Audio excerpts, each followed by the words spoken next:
আমার মা বলতেন ৩ ধরনের মুরব্বির ঘরে কোনো দিন সুখ আসে না। ১ ভৃত্য মুরব্বি, ২ বালক মুরব্বি, আর ৩ স্ত্রী মুরব্বি।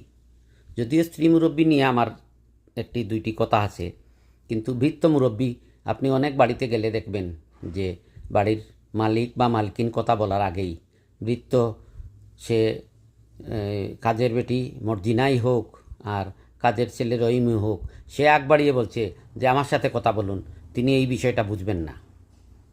তো যেখানে মালিক থাকতে কাজের লোক বেশি বুঝবে, সেই সংসারে শান্তি আসবে না।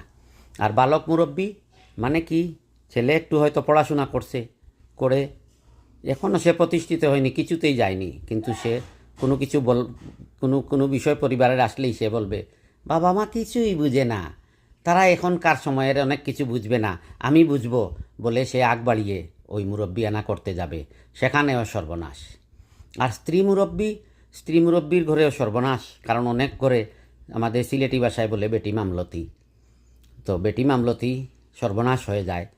কারণ হলো কি, স্বামীর অজ্ঞাতে স্ত্রী এমন জায়গায় টাকা লগ্নি করলো যে অনেক টাকা লগ্নি করলো, আর স্বামীরে বললো তুমি বুঝবা না, তুমি চুপ থাকো, তখন সেই ব্যবসায়ও সর্বনাশ। এইসব স্ত্রী মুরব্বীরাও সর্বনাশ আনে। তবে কিছু বলদা স্বামীর স্ত্রীরা ঠিকই তারা মুরব্বী হলে সেই সংসারগুলো টিকে যায়।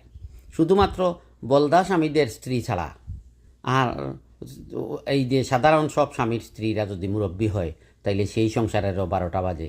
ধন্যবাদ।